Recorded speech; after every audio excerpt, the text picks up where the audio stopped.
शेखपुरा जिले के इमाम गजाली जी हैं, जो कि कोई परिचय के मोहताज नहीं है, लेकिन इनका जो पारिवारिक संबंध है वो डॉक्टर शहाबुद्दीन से बहुत करीब में है और उनके बेटे को गिरफ्तार कर लिया गया है प्रशासन के द्वारा। क्या कहिएगा गजाली जी? सबसे बड़ी पहली बात तो मैं बेकसूर नौजवान को जो अरेस्ट किया गया, मैं इसकी घोर निंदा करता हूं बिहार सरकार का।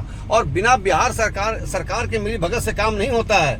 वो उस इंसान को जो डॉक्टर मोहम्मद शहाबुद्दीन साहब ने आरजेडी को आरजेडी बनाया, आरजेडी को खड़ा करने वाला इंसान जिसने अपनी जिंदगी निछावर कर दी उस पार्टी के लिए, आज उसका परिवार परेशान है। आज उनका परिवार परेशान है। आज उनका एक पढ़ा लिखा बेटा जो खुद बैरिस्टर लंदन से कोर्स करके आया, आज आपने उसको जेल भेजवाने का काम कर दिया। मैं ये सरासर नाइंसाफी है और मैं चाहूंगा ये महागठबंधन की जो सरकार है ये मुसलमान विरोधी सरकार है।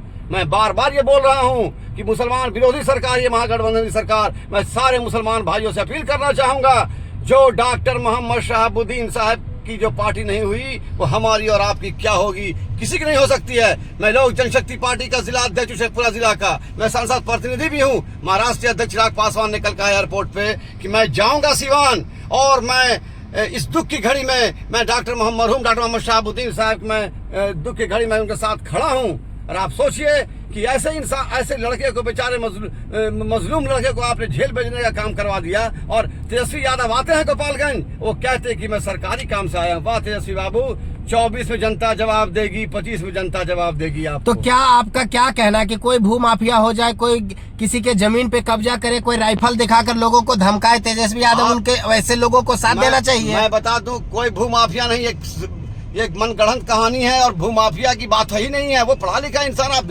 आप उनके और उनका एक सेम आवाज में ऑडियो करके सुनाया गया सब कोई प्री प्लानिंग गेम है। और वो तो यहाँ थे भी, वो दिल्ली में थे, उसामा साहब यहाँ है भी नहीं थे। उनकी बहन डॉक्टर, उनकी वाइफ डॉक्टर, खुद वो बैरिस्टर, वो पूरा परिवार उनका दिल्ली में है। ये फंसाने का एक षड्यंत्र रचा गया।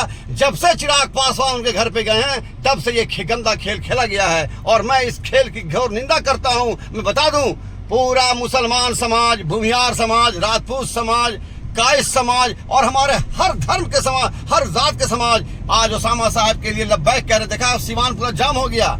हर समाज के लोग थे। शहाबुद्दीन साहब हर समाज को लेकर चलते थे। हर समाज उनके लिए उनको दर्द था, हर समाज के लिए। तो आप एलजेपी पार्टी से हैं, चिराग जी के साथ में, इसलिए तो तेजस्वी यादव जी के ऊपर आप आरोप लगा रहे हैं? कोई मैं आरोप नहीं लगा, जग जाहिर है। जो डॉक्टर मोहम्मद शहाबुद्दीन साहब मरहूम का जो पार्टी नहीं हुई, वो क्या आज उनका घर वाले परेशान हैं, आज उनके बच्चे परेशान हैं, आज उनकी वाइफ परेशान है, आज उनके माँ का क्या हाल होगा। कुछ साल पहले पति का साया उठ गया उनके, और आज बेटा जेल के अंदर है। आप सोच सकते हैं क्या मुसीबत आ रही होगी। मैं एक मुस्लिम समाज से आता हूँ, बता दूं मुझे दर्द है इस चीज का। और मैं चाहूंगा कि मैडम हिना साहब दोबारा, मैं खुद, हमारी ख्वाहिश है और मेरी दिली ख्वाहिश है, तो मैडम पर मेरी दिली ख्वाहिश है कि वो दोबारा इस पाखंडी महागठबंधन के साथ वो नहीं जुटे।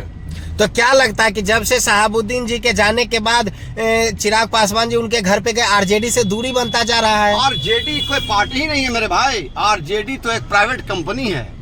उस प्राइवेट कंपनी देखते हैं, general manager, director, area manager, field अफसर, तो एक प्राइवेट कंपनी है।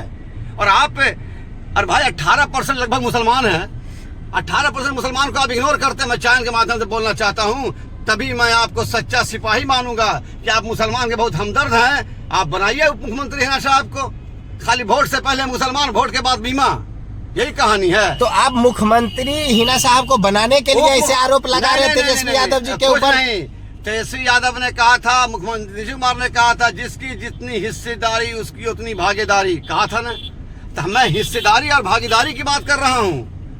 आप 14% होकर के मुख्यमंत्री बने हुए हैं और हम 18% होकर भी वो किक मार दिया, वो किक मार दिया और फिर बदनाम, और हमको मेरे साथ परेशान कर रहे हैं। यहाँ तो कोई भाजपा की सरकार नहीं है, यहाँ तो महागठबंधन की सरकार है। आप तो मुसलमानों को भड़का रहे हैं। यहाँ भाजपा की कोई सरकार नहीं है। आप तो इस तरह के 17% जो आप दिखाते हैं आबादी, 1 मिनट सुन लीजिए, आप 17% जो आबादी दिखा रहे हैं, ये क्या साबित कर रहे हैं? मुसलमानों को भड़का रहे हैं आप?